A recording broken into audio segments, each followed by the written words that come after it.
안녕하세요. 대표님 반갑습니다. 네, 사장님분들에게 한마디 먼저 인사해 주시면 좋을 것 같아요. 네. 제1회 동네 일거리 박람회 첫 번째로 말씀을 드리게 되어서 너무 영광이고, 그리고 보시는 분들한테 조금이라도 좀 도움이 되었으면 좋겠다는 생각으로 준비를 해왔으니까 끝까지 봐주시면 너무 감사할 것 같습니다. 사실 오늘 이야기가 저희가 막 의리의리한 가게도 아니고, 모르시는 분들은 모르시겠지만 저희는 가게가 한 5평 정도 됩니다. 제가 여기 나왔다고 해서 누구보다 뛰어나거나 그런 것도 아니니까 편하게 들어주시면서 그냥 바로 옆 가게에 있는 동료한테 이야기 듣는다는 느낌으로 들어주시면 감사하겠습니다. 제가 오늘 준비한 내용은 단골 손님을 만드는 접객 가이드라는 내용인데, 단골 손님이라는 단어가 사실은 저희가 가장 원하는 단어잖아요. 그 이야기를 할 거고요. 부제로 동네에서도 지속 가능한 가게를 만드는 법이라고 달았는데, 단골 손님이 있어야 사실은 지속 가능한 가게가 되고 1, 2년 장사를 하려고 동네에서 하는 게 아니다 보니까 정말로 이 일이 지금 얼마나 잘 되느냐보다도 지속이 가능한가를 우리가 늘 생각해야 되고, 어떻게 하면 지속 가능하게 할 수 있을까를 좀 이야기를 들어보려고 합니다. 먼저 짧게 소개해 주셨지만 저도 소개를 한 번 더 해보겠습니다. 저는 박정수라고 하고요. 육사라는 이름을 쓰고 있고요. 제가 원래 이 소개를 드리는 란에는 다른 내용들이 있는데, 오늘은 이 당근 이야기에 좀 특화돼서 준비를 해왔습니다. 제가 창업을 준비했던 기간은 1년 정도가 아니고 정확히 1년이었고요. 제가 이전에 회사를 다니다가 퇴사를 했던 게 2016년 2월 29일이었어요. 그래서 제가 그때 어떻게 하면 이 2월 29일을 좀 의미 있게 남길 수 있을까 하다가, 그럼 난 정확히 1년 뒤에 2017년 3월 1일에 매장을 열어야 되겠다고 생각을 했어요. 그래서 딱 1년을 준비를 하고 가게를 열게 됐고요. 그 전까지 뭐 장사를 해왔던 경험, 저희 가족 중에 장사를 했던 분도 안 계셨고, 장사를 했던 적도 없고, SNS도 저는 뭐 페이스북 같은 것도 전혀 안 했었고요. 창업비용은 전액 서울시정 보증재단을 통해서 싹 다 돈을 빌려서 했어요. 저는 제 자본이 없는 상태로 시작을 했고요. 그렇게 1년을 딱 준비해서 2017년에 노키즈를 오픈을 하고, 올해가 이제 8년 차를 맞이했습니다. 저는 지금 보고 계시는 대부분의 사장님들이랑 똑같은 일들을 해요. 쓸고 닦고, 우리 줄여서 쓸짝이라고 하죠. 그리고 쇼케이스에 정리하고, 매일 메뉴 준비하고, 인스타그램에 올릴 피드 글을 짓고, 사진도 찍고, 그리고 보정도 해서 다 하는데 한 1시간에서 1시간 반 정도 걸리거든요. 다 똑같은 일을 하는데, 제가 매장에서 하는 가장 중요한 일은 사실은 그게 아니고 생각하는 바를 일에 구현하는 역할이라고 좀 거창하게 이야기를 해요. 근데 저게 진짜인 게, 물리적인 일은 누구라도 할 수 있지만 결국 이 가게를 어떻게 이끌고 어떻게 지속 가능하게 할 것인가는 저만 할 수 있거든요. 그래서 저거가 제가 하는 일 중에 가장 중요한 일이라고 제가 말씀을 드리고요. 저희 가게는 마포구 염리동이라는 곳에 있는데, 원래는 2017년도에 매장을 오픈할 때는 종로구 익선동이라고 하는 소위 말해서 핫플레이스에 있었습니다. 그러다가 3년 반 정도 영업을 하다가 코로나가 한창이던 2020년 6월에 마포구 염리동이라는 유동인구가 30분의 1도 안 될 것 같은 작은 동네로 이사를 왔고요. 그 이야기도 저희가 왜 이렇게 갑자기 작은 곳으로 이사를 왔는지를 아마 하게 될 것 같고요. 저희 가게는 다양한 아이스크림들이 있습니다. 매일 다른 메뉴로 구성을 해서 이때까지 한 450여 가지를 메뉴를 만들고 있고요. 여러 가지 기획이나 협업도 하고 있는데, 작년 같은 경우에는 거의 협업의 해였어서 거의 한 25개에서 30개 정도의 협업을 진행을 했었습니다. 참여 이벤트도 많이 하는데요. 저거는 대회 같은 거를 여는 거, 그리고 보물찾기 같은 걸 저희가 동네에서 진행하기도 해서 직접 손님이 와서 아이스크림만 드시는 게 아니고 뭔가 활동을 할 수 있는 걸 많이 마련하고요. SNS를 통해서 커뮤니티 소통 많이 하고 있습니다. 저희 인스타그램도 열심히 활약을 하고 있고, 녹기 전에 주주방이라고 하는 카톡에 있는 방이 있어서 거기에 저희가 있진 않지만 거기서도 좀 소통이 이루어지고 있는 상황이에요. 이렇게 코작 아이스크림 하나 파는데 다양한 걸 하고 있다 보니까 저희 가게가 좀 입체적이다라는 이야기를 손님들도 하시고 저희도 좀 하고 있어요. 얼마나 입체적인지를 좀 보여드리려고 합니다. 네, 이렇게 입체적이에요. 3차원으로 사진을 찍은 건데, 이건 저희가 왜 찍어서 인스타그램에 올렸냐면, 사실 제가 생각할 때 단골이라 하면 매일 와주시는 분들이 단골이 아니고 매일 관심을 주시는 분들이 단골이라고 생각을 하거든요. 그래서 극단적으로는 한 번도 방문해 주시지 않으신 분들도 단골이라고 생각을 해요.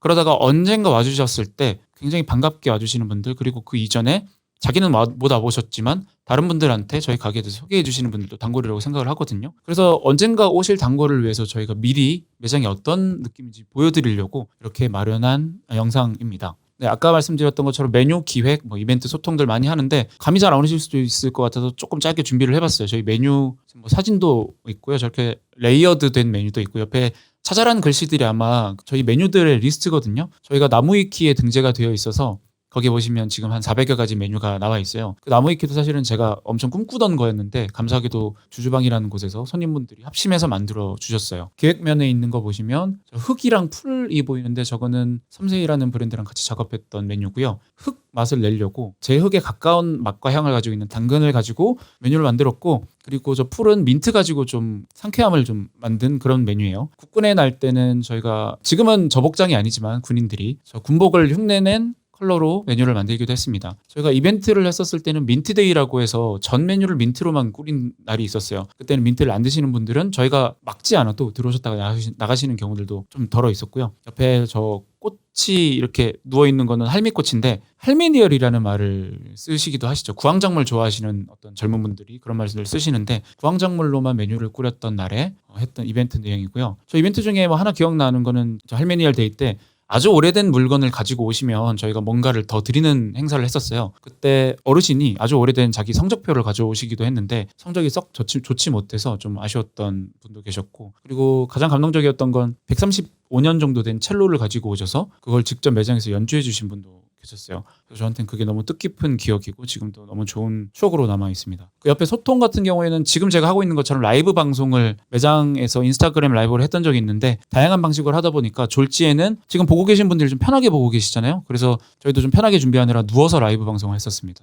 너무 편하게 했었어요. 아주 즐거웠습니다. 재밌었고, 그 옆에 책자들은 저희 매장에 오시면 쓸 수 있는 방명록인데요. 보통 2주에 한 번씩 저 책자가 다 차서 현재 약 100권 정도가 쌓여 있어요. 그래서 그거를 제가 요즘에 다시 한번 보면서 또 재미난 걸 좀 찾아보고 있는 상황이고요. 제가 이렇게 많은 콘텐츠들을 말씀을 드렸는데 그래서 지금 이야기하고자 하는 게 동네 장사를 하는데 이렇게 콘텐츠를 잘 만들라는 얘기냐라고 보이실 수도 있어요. 근데 제가 오늘 드리고자 하는 말은 이렇게 복잡한 얘기가 아니고 정말로 보시는 모든 분들이 다 따라할 수 있는 내용을 전해드리려고 하는데요. 사실 오늘의 주제는 저것들입니다. 의미, 기분, 맥락, 이렇게 좀 간단하고 단순하고 몽글몽글한 단어들이에요. 저 의미, 기분, 맥락이라는 게 돈 드는 것도 아니고 그렇다고 어떤 힘이 들 수는 있지만 생각만 좀 열심히 해보면 나오는 주제들이니까요. 관심 있게 지켜봐 주셨으면 좋겠습니다. 의미, 기본, 맥락이라는 게 사실 제가 아까 저자라고 되어 있었지만 최근에 책을 하나 냈어요. 근데 지금 저 보이시는 사진은 제가 작년 이맘때 2023년 2월부터 뭔가를 적기 시작했는데 그게 접객 가이드라는 내용이었어요. 5월쯤 되면 우리가 채용을 좀 해야 되겠다. 근데 채용을 하려면 우리가 어떤 팀인지 알려줘야 되지 않을까라는 생각이 들어서 적었던 건데 저게 감사하게도 기획자나 뭐 마케터분들 그리고 브랜딩 하시는 분들 그리고 여러 자영업자분들이 지원을 하실 것도 아니면서 관심을 주셔가지고 이렇게 책으로까지 나올 수 있게 되었어요. 그래서 여기에도 얼추 들어가 있는 내용이긴 한데 그냥 제가 가지고 있는 생각들을 뭐 책 내용이든 아니든 좀 다 펼쳐서 말씀을 좀 드려보겠습니다. 첫 번째인데요. 아까 의미라는 키워드를 가지고 있었죠. 첫 번째로 제가 드리고 싶은 말은 일하는 사람에게 일하는 의미를 알려주라는 내용입니다. 그게 사실은 제가 접객 가이드를 만들었던 가장 큰 계기인데요. 보통 채용을 공고를 할 때 직원 모집 혹은 뭐 좀 멋지게 적으면 피드에다가 We are hiring,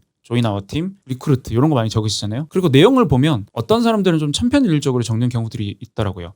예를 들면 우리가 지금 사업을 확장하고 가게가 좀 커졌고 가게가 하나 늘어났는데 그래서 이 비전을 같이 나누고 싶고 같이 열심히 해보고 싶은데 우리가 원하는 사람상 인재상은 뭐 진취적이고 열정적이고 절대 시간 늦지 않고 팀워크 좋아하고 이런 내용으로 많이 말씀을 하시는데 제가 그거 볼 때마다 약간 좀 이상하다라는 생각을 했었어요. 왜냐하면 요즘에는 뭐 10대고 20대고 50대고 60대고 뭐 MZ고 뭐 알파 세대고 이런 거 상관없이 우리가 살 수 있는 물건이 너무 많아졌잖아요. 그리고 갈 수 있는 가게들도 너무 많아져서 우리가 소비자일 때 저도 저희 가게 5.5평을 제외하면 이 세상에서 다 소비자잖아요. 모든 곳에서 소비를 할 때 사람들이 이제 똑같은 물건 사이에서 어떤 게 나한테 맞고 어떤 게 좋지를 분간하기 위해서 가치 소비를 하고 의미 소비를 한다라고 저는 생각을 하고 있거든요. 그래서 그 많은 것들 중에서 돋보이기 위해서 마케팅을 하고 보다 내재된 부분에서 더 사람들한테 가기 위해서 브랜딩이라는 말까지 생겨나서 브랜딩을 하고 있는 것 같은데 소비자도 그럴지언정 우리가 일을 할 때도 사실 요즘에는 뭐 퇴사도 많이 하고 하잖아요. 일할 때도 사실 요즘에는 단순히 돈을 벌기 위해서 일하는 게 아니고 이 일이 얼마나 의미가 있는 노동이고 얼마나 의미 있는 일인지를 다들 생각을 하면서 하는 것 같아요. 그래서 사실은 구직시장과 구인시장이 둘 다 허덕이고 있는데 왜 둘 다 허덕이지? 분명 수요 공급이 맞아 떨어져야 되는데 라고 생각을 해보면 인시장 그러니까 사람을 구하는 입장에서는 그냥 월급을 이 정도 주면 사람이 구해지지 않을까? 일은 그냥 시키면 되고라고 생각을 하시기도 하는데 일하는 사람 입장에서는 이렇게 많은 일자리 중에서 과연 내가 어디서 일해야 하루를 충분하게 살 수 있고 즐겁게 일할 수 있지? 그리고 내 커리어에 이게 어떤 도움이 될까를 생각을 이제 하게 되는 것 같아요. 그래서 저 가치 노동과 의미 노동이 되게 중요하다고 생각을 하는데 제가 접객 가이드를 썼던 것도 어떤 사람을 원한다 보다 우리 가게가 어떠한 곳이다라는 걸 먼저 알려줘야 되겠다라는 생각이 들어서 글을 적었던 건데 문제는 그걸 적고 채용을 할 때 보여드리려고 보니까 그게 한 160페이지 정도 됐어요. 그래서 사실은 이게 맞나 하는 생각을 하기도 했었는데 그 대부분의 내용은 어떻게 일하라라는 게 아니고 그러니까 모든 가게에서 사실은 통용되는 내용이었어요. 이 키오스크 시대에서 또 접객을 한다는 거 혹은 키오스크와 같이 함께 접객을 한다는 것 자체도 요즘에는 접객이 마냥 그냥 제품을 내어드리는 역할처럼 보일 때가 있어요. 그렇게 보일 수는 있지만 실제로 이 일하는 사람들은 기계가 아니잖아요. 그래서 반드시 어떤 의미를 가지고 하루에 뭐 1시간이든 혹은 길면 8시간에서 10시간이든 일을 한다고 생각을 합니다. 그리고 그 사람들이 일을 할 때 뭐 표정이 좋지 않거나 이런 거는 손님 입장에서 다 보이잖아요. 그래서 가장 중요한 건 접객하는 사람, 그게 사장이 됐든 매니저가 됐든 알바가 됐든 정직원이 됐든 사람을 응대하는 사람의 일상이 굉장히 행복해야 된다라고 저는 생각을 해요. 그게 사실은 접객에서 가장 중요해요. 그래서 누가 접객에서 가장 중요한 게 뭐냐라고 물어보면 저는 항상 저렇게 말씀드려요. 성실한 거, 시간 잘 지키는 거 이런 게 아니고 그 사람 일상이 행복한가를 파악하려고 좀 노력을 많이 합니다. 그래서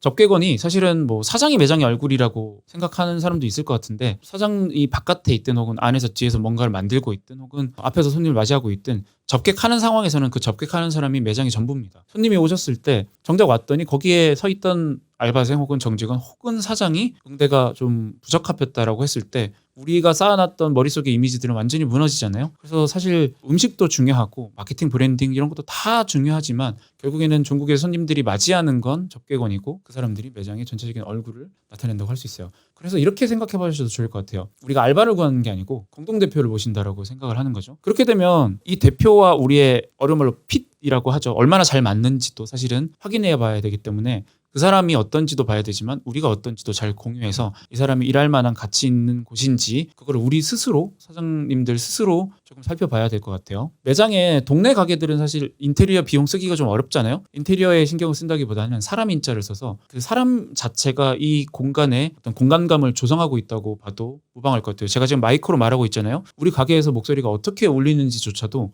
그 공간을 형성하고 있기 때문에 그런 모든 거 오감에 해당하는 모든 거 내가 접객을 어떤 말의 형태로 하고 있고 어떤 태도로 하고 있고 어떤 눈빛으로 하고 있고 그게 또 접객은 어떻게 하고 있는지 그런 것들이 굉장히 중요하다고 생각을 합니다. 그래서 일하는 사람이 스스로 충만한 기쁨을 느끼고 좋은 접객을 하기만 해도 사실은 일은 알아서 굴러갑니다. 그게 내부적으로 지속 가능한 형태의 일이라고 저는 정의를 내리고 있어요. 두 번째 이야기는 기분인데요. 나와 손님의 기분을 의식하랍니다. 인사이드 아웃이라는 제가 좋아하는 영화가 있습니다. 저 영화가 전 세계 사람들한테 굉장히 감동을 많이 줬는데 저 영화의 이제 골자는 그겁니다. 저 사람의 실루엣 안에 여러 가지 캐릭터들이 있잖아요. 다양한 그 감정에 해당하는 캐릭터들이 있고 저 친구들이 결국엔 나를 조성하고 있다라는 내용이에요. 저 포스터 위쪽에 적혀 있는 글자가 좀 인상적입니다. 진짜 나를 만날 시간이라고 돼 있고 새로운 나를 만날 시간이라고 또 돼 있어요. 그러니까 기분의 형태들이 사실은 진짜 나고 그리고 새로운 나다라는 얘기잖아요. 마찬가지로 저는 접객이나 우리 사회의 모든 활동들 그리고 모든 인간의 역사가 결국에는 기분에 관한 문제인가 아닌가라고 생각을 하고 있습니다.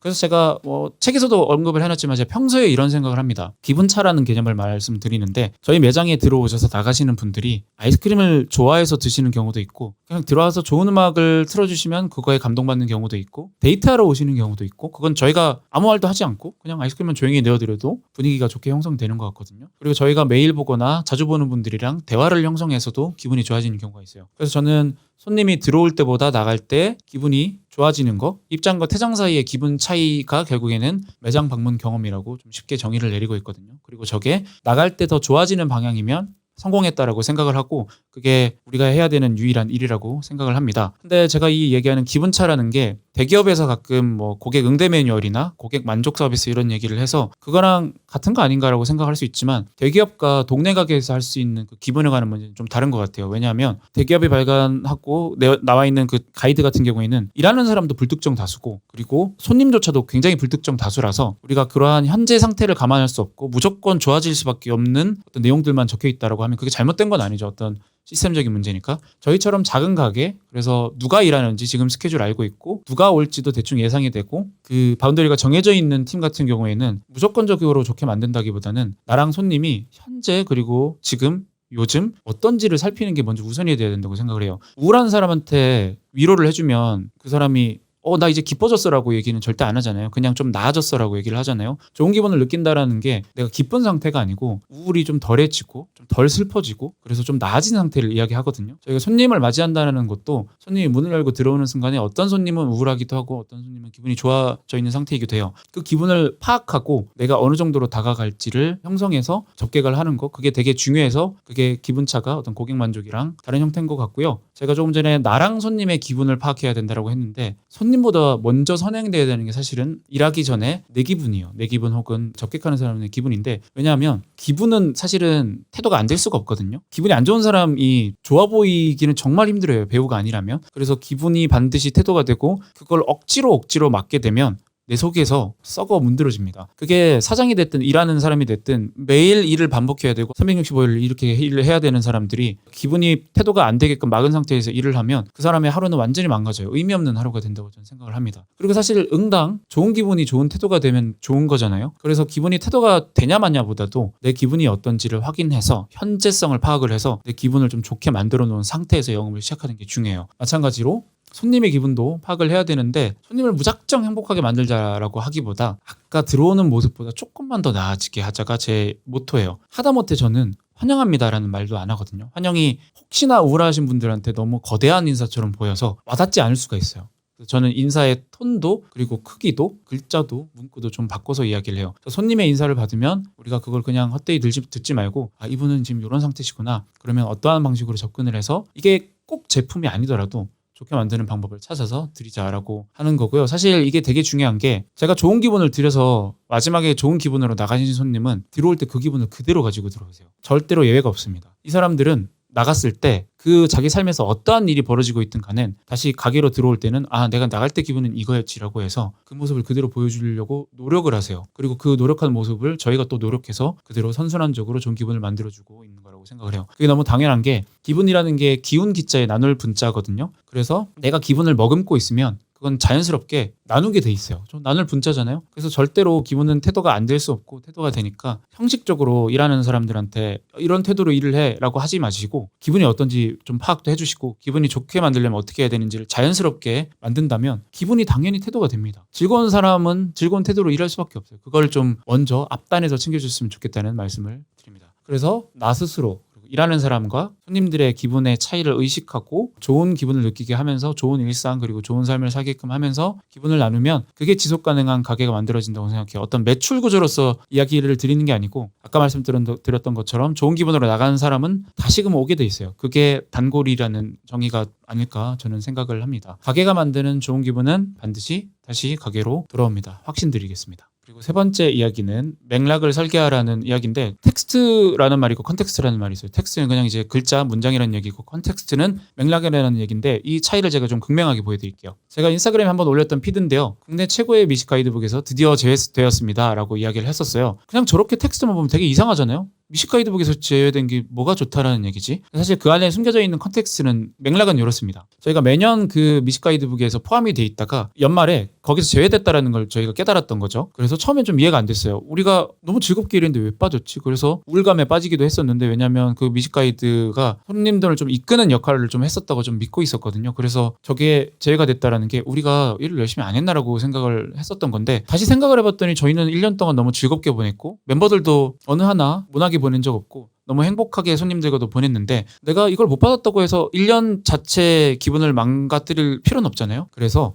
그냥 우리가 잘 해왔던 대로 앞으로 우리 기준대로만 그냥 잘 하자. 그래서 스티커는 그냥 다 떼어버리고 우리가 그냥 즐거웠다고 느끼는 해에는 만들어버리자라고 해서 스티커를 직접 만들기도 했습니다. 사실 이 컨텍스트는 11월 11일 빼빼로 데이이기도 하지만 사실은 광고의 날이라는 날이에요. 그래서 저희는 매년 11월 11일마다 아이스크림 광고가 아니고 어떤 의미 있는 내용들을 전달해드리는데 그때 했던 내용이었어요. 그래서 나 스스로를 믿고 있으면 그대로 하고 내 안에서 행복을 찾아야지 바깥에서 행복을 찾는 건 불가능하니까 그러지 말자라는 얘기를 했던 거고요. 이런 식으로 어떤 동네 이야기를 만들고 맥락을 만들기에 가장 좋은 공간이 하나는 동네고요. 동네에서는 우리가 자주 보는 사람들이 있어요. 매일 볼수록 그런 맥락, 그러니까 텍스트가 쌓여서 글자들이 쌓여서 내용들이 쌓여서 생길 수 있는 감동을 만들기 가장 좋은 곳이 동네고요. 또 하나는 가게라는 곳입니다. 가게에서는 사람들이 자주 오잖아요. 그래서 이런 식으로 사람의 변화 혹은 마음가짐의 변화, 가게의 변화를 볼 수 있는 것 자체가 맥락을 마련하기에 가장 좋은 공간이라고 생각을 하고요. 이 동네랑 가게를 합치면 결국에는 동네 가게, 우리가 지금 얘기하고 있는 동네 장사잖아요. 이런 맥락을 위해서 결국에는 오래 보는 사람들이 굉장히 필요합니다.